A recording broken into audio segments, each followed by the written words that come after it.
Clarence Thomas apparently said. Oh, gosh. He doesn't know what diversity is. That's what he said. Yeah. And so he doesn't get it. Well, let me pose this question to you, Justice Thomas.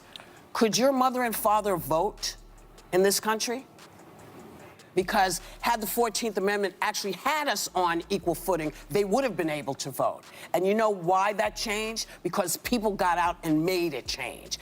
If we didn't have to, no one would do it. Who wants to get hit by water from a water hose? Nobody. But that's what people did in order to get the vote. So when you say you don't know what diversity is, I say you're full of it.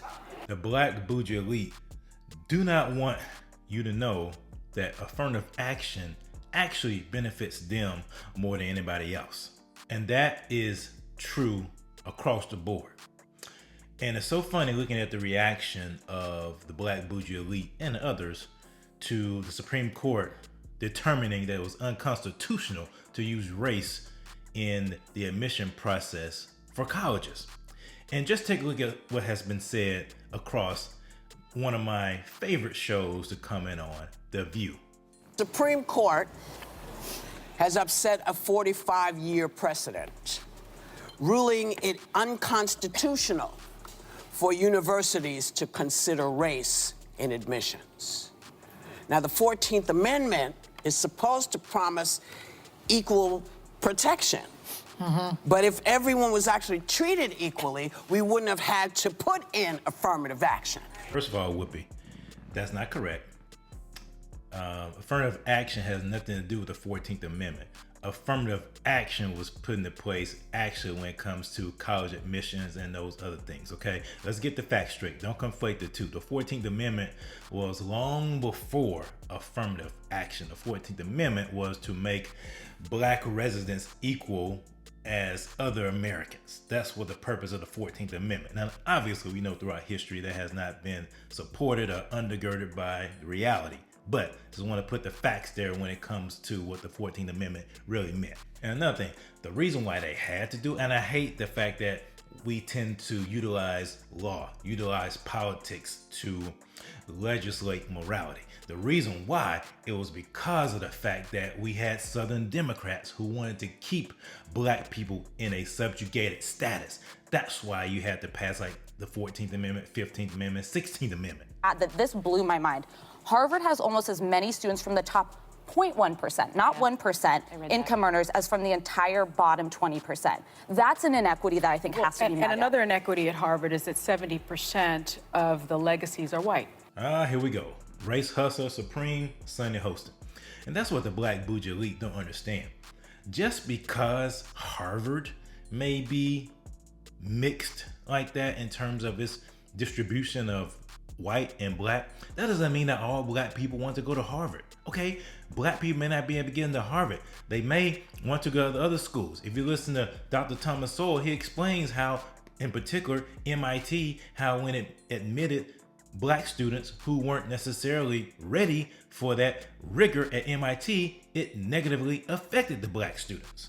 Said he prefers the original non-discrimination concept of affirmative action. This means that he would permit and would actively permit active recruitment of qualified minorities, among other things.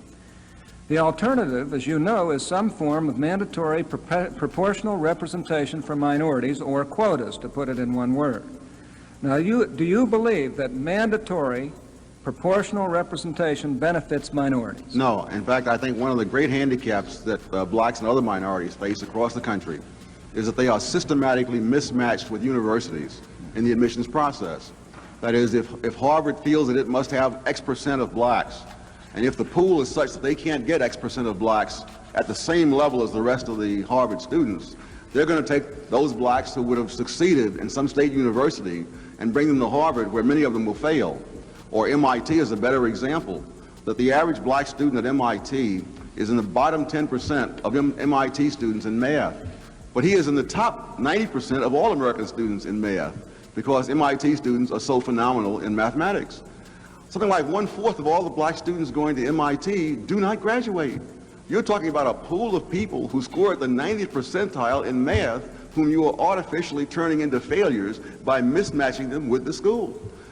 Back in the, much earlier, you had a great increase of blacks in the universities through the GI Bill. You had nothing like that kind of attrition from that process because the student went wherever he could be accepted, wherever he met the normal standards, and the government simply paid the money.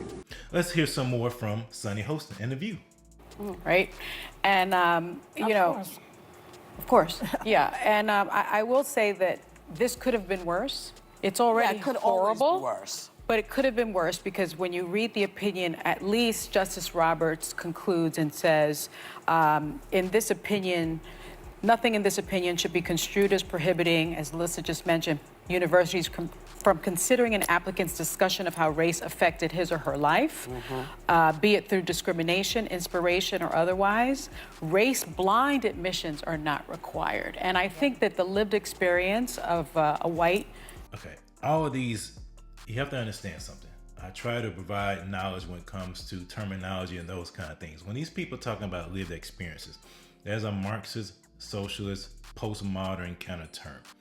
They always emphasize lived experiences instead of facts and truth, because lived experiences can be manipulated, they can be twisted to justify segregation, to justify discrimination against others. You can take everyone has different lived experiences. We can't make laws and rules based upon people's lived experiences, because sometimes your lived experiences are only because of the choices that you make.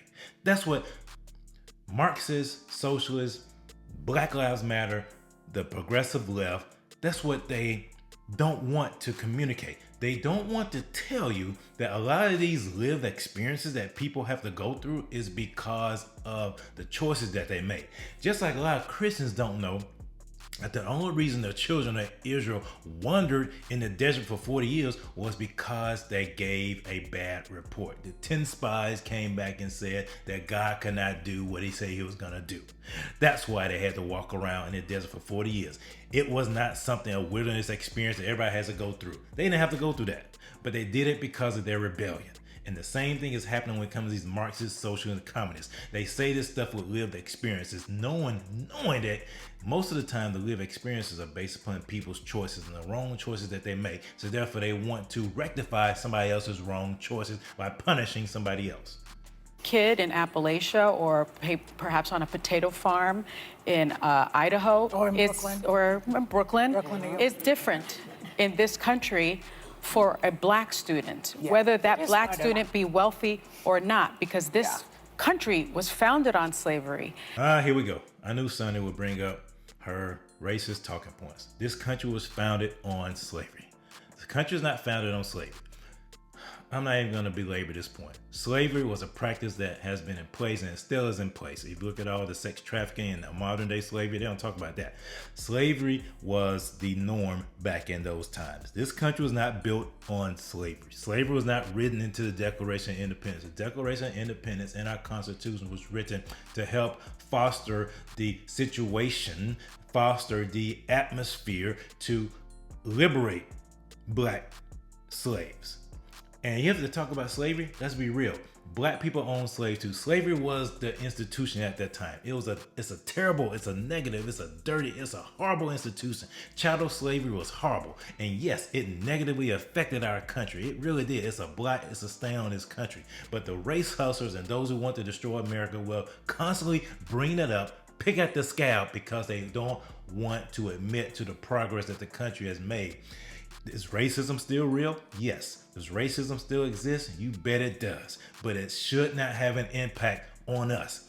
The reason why black people are not achieving as well as they should is because of the mindset and the culture they have adopted and accepted, primarily from white liberals. And Justice Sotomayor, I think, said it very well. She said, we live in a society where race has always mattered and continues to matter. So in my view, pretending that it is no longer an issue exacerbates the problem. If you look at a place like California, you had affirmative action dismantled in California in 1998. The very next year, 50% of blacks and Latinos were no longer in those institutions. See, she doesn't give you the full truth. No longer in the quote-unquote elite institutions, but enrollment in other state schools went up. It has gotten smaller and smaller and smaller since affirmative action was taken away. So And that's a problem. I want to also sort of read something that Clarence Thomas apparently said. Oh, gosh. He doesn't know what diversity is. That's what he said. And so he doesn't get it. Well, let me pose this question to you, Justice Thomas. Could your mother and father vote in this country? Because had the 14th Amendment actually had us on equal footing, they would have been able to vote. And Okay, here we go. Whoopie, whoopie, whoopie, whoopie. Now, I don't know if Justice Thomas said that or not.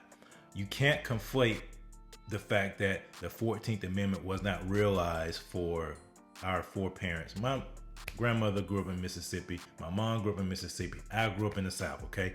I know about the dregs of segregation, of Jim Crow. I know what it did. I've heard the stories, and I know the stories. As a matter of fact, I've seen the monuments of people fighting for civil rights who actually were killed, literally killed, because they wanted to make sure that the 14th Amendment, make sure that everyone was equal under the law, to realize that, okay? So I definitely understand it, and I fight for that today. But to say that affirmative action is the same as people being disenfranchised are two totally different things. College is a choice. Voting is a privilege as an American. you know why that changed? Because people got out and made it change. If we didn't have to, no one would do it. Who wants to get hit by water from a water hose? Nobody. But that's what people did in order to get the vote. So when you say you don't know what diversity is, I say you're full of it. Wow. Whoopi's mad at Clarence Thomas. So, all right.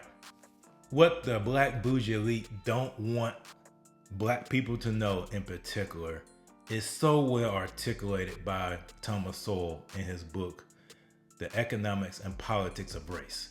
And I'm gonna play this old interview from Thomas Sowell that he gave a long time ago that really illuminates some of the things that I've been talking about and some of the things that people like me have been speaking about when it comes to Black people. We have our own agency.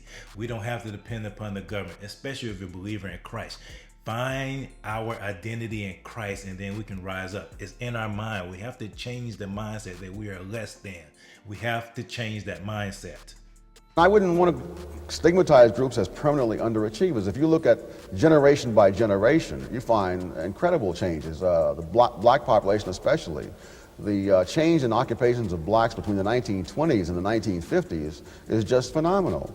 So that what we're watching are people who, for cultural reasons and historical reasons, begin behind a certain level and have not closed the gap. It's like a relay race. You don't say that the runner is a bad runner because he hasn't closed the gap when he started 50 yards behind. That's so true. We, as Black people in this country, I always have used that same analogy. We've started on the track and other people had a 30 or 40 second head start. So we're catching up, we're making progress. Have we caught up with them? No, of course not, because they had a 30 or 40 second head start. But we have shaved that time. And that is what the Marxists and communists and socialists want to artificially bridge that gap instead of allowing the Black community to continue to thrive and to progress to the point to where they would close that gap organically. If he's 40 yards behind now, we don't call him a failure. We say he's made up 10 yards. Well, I'm sure you do know the conventional wisdom in America is that every immigrant group to this country, with the exception of blacks, has closed the gap. That's not really true. It depends upon what time frame you're talking about and how you define the groups. The Chinese who've come here from Hong Kong and other parts of China since the Second World War are in dire poverty in many parts of Chinatowns of New York, of San Francisco, Los Angeles, in many cases far worse off than the average black. So that isn't true that every group has done this. Blacks started much further behind. I don't think people realize how much further behind blacks started and how much progress has been made. There's a distinguished economic historian, Robert Higgs, who has said that for blacks to go from being completely illiterate in the middle of the 19th century to being one-half literate and by 1900 is just an amazing achievement in the history of the world. And that is what the Black Bougie Elite and those in power don't want Black people to know. tremendous progress has been made. And you know what propelled that progress was a belief in Christ, a belief in God. And that's what they're trying to drive out of the black community, to stifle that progress. But you very seldom find that kind of change that quickly. So it depends on what you're holding as your standard. The standard is that blacks haven't caught up with whites. But whites haven't stood still. You make another point in terms of intra-black relations, and that is, you say affirmative action for the most part has really benefited blacks who really didn't need affirmative action. Affirmative action is a great way for black PhDs to get endowed chairs. It's a terrible way for some kid in the South Bronx to try to get his first job. What affirmative action does is create an incentive for people to hire those who have a proven track record, those who have degrees and things like that. It makes it more dangerous for the employer to hire an untrained person with no track record, because if he has to fire that person, then he's letting himself in for legal trouble. Whereas you can hire a white of very doubtful qualifications, and if he doesn't work out, throw him out in the street the next week. You hire blacks of doubtful qualifications and throw them out in the street the next week, and you've got the NAACP, you've got the EEOC, you've got God knows who all to contend with. The employers have long ago figured this one out, and so they have not hired those blacks who are at all doubtful, either in terms of qualifications or simply not enough experience to know how good they are. You see this in the data. Blacks who have education and who have experience have been moving up on whites, and in some cases overtaking whites. If you look at blacks who have not finished high school, blacks who come from background of families that are broken and so forth, they are falling further and further behind, not only further behind the population in general, but further behind whites with the same disadvantages. What do you blame for that? You're not blaming middle-class blacks who are beneficiaries of affirmative action, are you? I'm blaming the incentives created by affirmative action, because when it comes to the incentives that are created, the businessman is going to try to protect himself whatever way he can, and that means hiring those blacks who are overqualified, who have a long track record, and so on. And that's what all the data shows, that for example, black couples where the husband and wife are both college educated now make more money than white couples where the husband and wife are both educated. But the black female-headed family has lost real income in absolute terms over the past several years, and has fallen further behind white female-headed families. So the very opposite trends are going on at the same time, and you can't argue this because of blackness or racism, because both of them are black people. One group is shooting way ahead, one is falling further and further behind. And a large part of that reason, I believe, and the data seem to suggest, is because the incentives created by affirmative action and similar kinds of programs just make it too dangerous to take a chance. And that's the truth. It disincentivizes work. It disincentivizes creativity. It disincentivizes someone to work hard. That's what it does. That's what things like affirmative action does. And that's why I've never been a proponent of it, because I believe that everybody has the ability to achieve in this country. If you want to achieve in this country, there's no one that can stop you. But because the Black Bougie Elite wants to keep that permanent serf class, they say things such as the fact that no one can make it, that they are the exception, that they are so much better than other people. No, I believe that everybody had agency, especially people that believe in God, because we are not victims. We are empowered for greatness.